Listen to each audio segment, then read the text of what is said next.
Eto na naman mga tol, ang mga barko ng China, no? Barko ng BFAR. Pinigilan ng mga barko ng China na makalapit daw sa Baho de Masinloc. Biruin mo, anong nagagawa ng UNCLOS? Anong nagagawa ng International Court, di ba? Wala. No, eto panoorin natin to mga kapatid mula sa GMA. Etong balitang to, no, syempre dapat maging aware tayo sa mga ganitong klaseng balita, mga tol, para hindi tayo na ano, no, hindi tayo na bubudol ng mga pro-China, mga kapatid. Kailangan alam natin kung ano yung ginagawa ng bansang to para mas lalo tayong manggigil na ipagtanggol, mga tol, ang ating bansang Pilipinas at hindi tayo magpapapaniwala sa mga sinasabi ng mga pro-China. Muli na namang nakaranas ang panghaharas ng China ang mga barko ng Pilipinas sa Baho de Masinloc. At ayon sa PCG, maging barkong pangisda ng mga Chino kasama sa mga nangharang. O, biruin mo. Nakatutok si John Consulta. Pati mga barkong pangisda daw ng incheck, mga tol, kasama. 'Di ba? Siga sila rito, mga tol. No? Dito lang sa Pilipinas, mga tol, siga sila. 'Di ba? Naaalala ninyo itong kamakailang balita lang, mga tol, kaya nagkakagulo ngayon sa Taiwan saka sa China kasi mga barkong pangisda ng China pumasok doon sa Taiwan, hinabol sila ng PCG. Oh, ano nangyari? Sobrang takot nila, tumaob yung bangka nila, mga tol. Nagagawa ba nila yan sa ibang bansa? Hindi, mga tol, dito lang sa Pilipinas. Bakit? Masyado kasi nating tinatakot yung sarili natin eh. Kailangan tayo mag-escalate ng tension, baka girahin tayo ng China, patay tayo dyan, mga tol. Ayun, inuunti-unti tayo, mga tol. Hinaharas na naman yung mga barko natin. Hindi ko sinasabing kailangan maipaggera na tayo sa kanila, pero pakitaan naman natin sila ng paninindigan, no? Wala, mamamayang Pilipino lang tayo, mga tol, no? Yun lang nakikita natin sa ginagawa ng Pilipinas eh. Nang harang, nakatutok si John Consulta.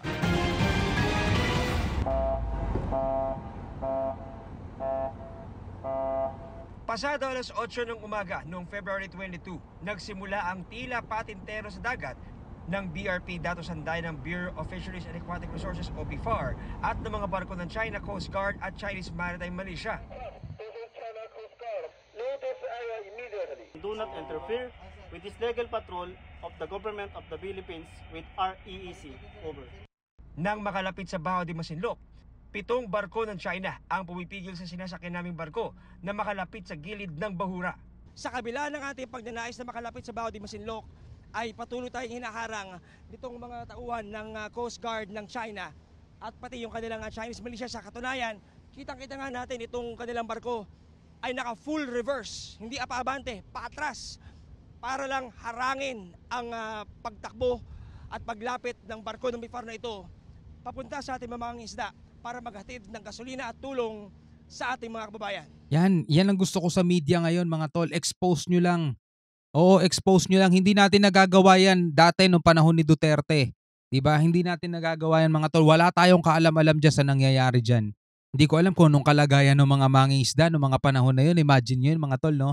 So ito, tamang-tama yan, yung mga media natin, yung mga mainstream media na ngayon ay talagang nagkakaisa, no, mga bawat Pilipino, mga mainstream media, mga vlogger, para i-expose itong ginagawa ng China to sa atin mismong EEZ, sa atin mismong exclusive economic zone. Muli rin naglatag ang China ng floating barrier sa bukana ng Baho de Masinloc.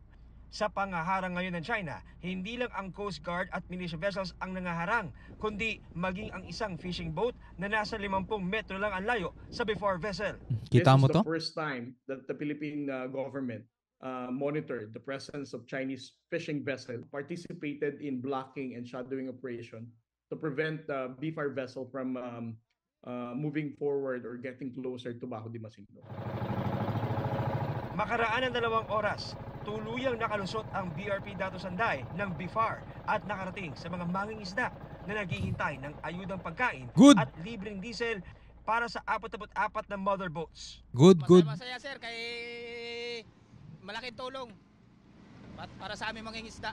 Kung sana mas madalas para mas malaki natin tipid. Sa sobrang mahal ngayon ng diesel, malaking bagay na itong binigay nyo sa amin. Hindi ba kayo sila natatakot na may mga Chinese Coast Guard at sa mga militia na Chinese sa paligid? Hindi naman sir. Hindi naman kami ginaan nila. Gaano kasarap yung feeling na nakalapit tayo finally sa ating ang mission para mabigyan nyo ng ayuda yung ating mga mangingisda. Gaano kasarap? Actually sir, sa tagal na namin ginagawa ito sir, sarap sa pakiramdam kasi nakakatulong tayo sa mga mamamayan natin. Ayan mga tol, kitang-kita natin sa balita na kahit na hinarang ang ating mga barko, itong barko ng BFAR ng China, ay nakalusot tayo at naipamigay nila, no, sa mga mangingisdang Pinoy yung mga tulong na dala-dala nila. Pero alam nyo ba, mga tol, alam nyo ba, sa balita, sa balita sa China, mga tol, ay matagumpay nilang naipagtabuyan daw ang barko ng Pilipinas, mga tol, no?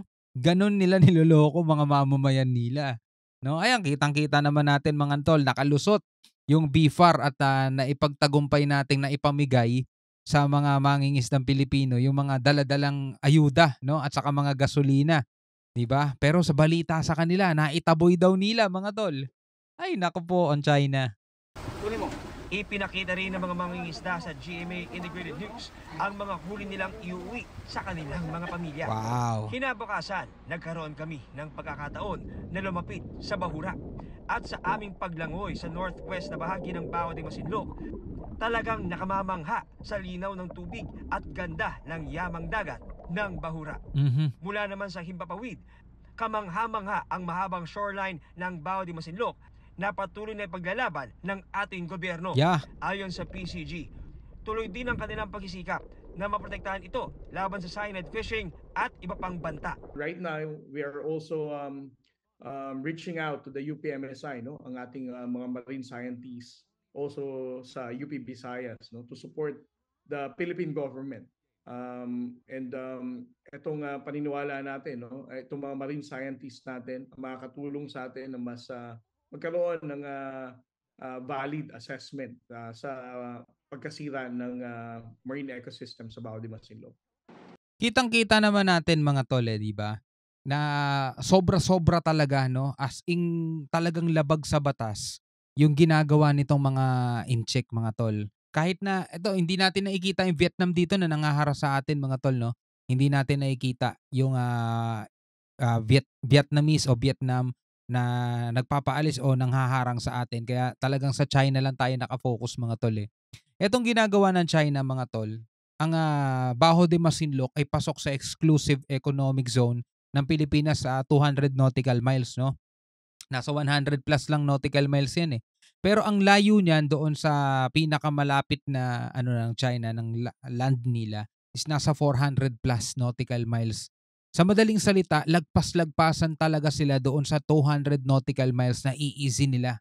Kasi nga ang gusto nila is yung kabuuang karagatan na yan, mga tol, ay kanila, no? Ayaw nilang kilalanin na ang Pilipinas ay meron ding bahagi sa dagat na yan.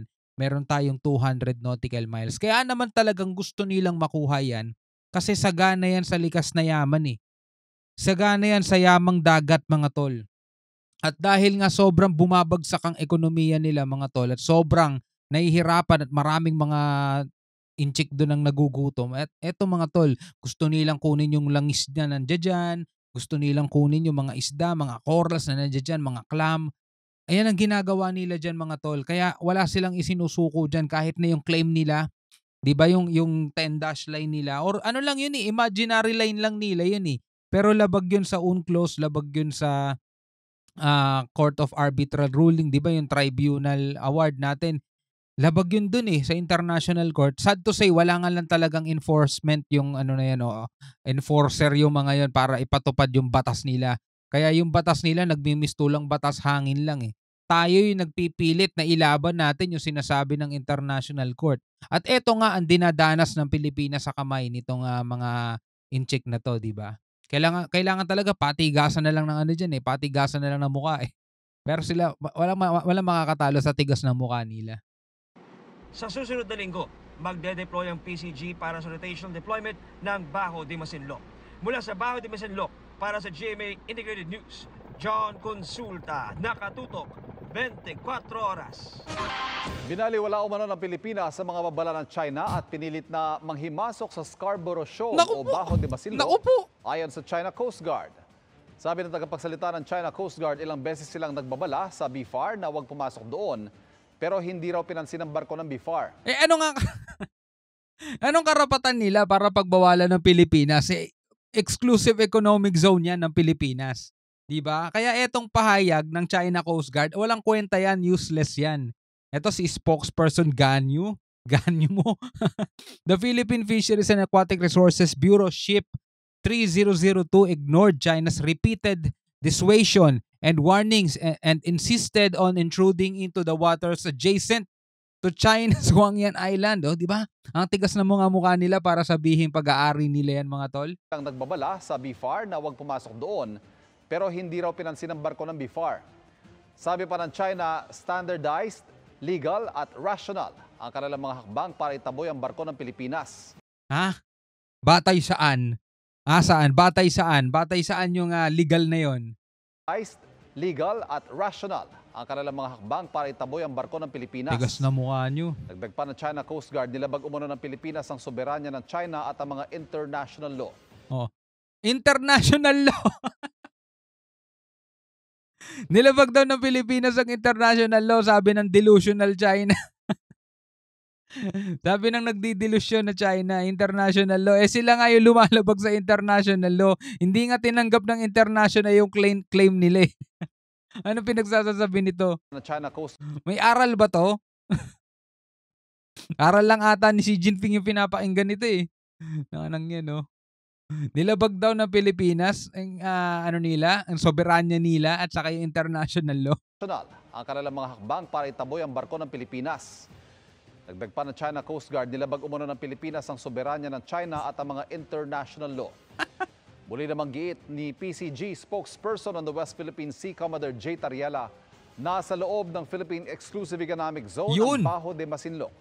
Naroon daw ang barko ng BIFAR para matiyak ang kaligtasan ng mga Pilipinong mangingisda at mamahagi ng ayuda. Baka po Di ba mga tol, napakalinaw kung gaano matindi pa sa sikat ng araw ang kaistupiduhan nitong in-check na to, mga tol. Itong China Coast Guard, mga tol. Di ba? Pilipinas pa talaga lumabag sa international law. Ano yung international law na pinagsasabi nila? Hindi nga nila kinikilala yun. Di ba? So ikaw bilang isang Pilipino, ano masasabi mo dyan? Comment ka na lang sa baba. Hanggang sa muli, ako nga pala si Shobal T. Peace out.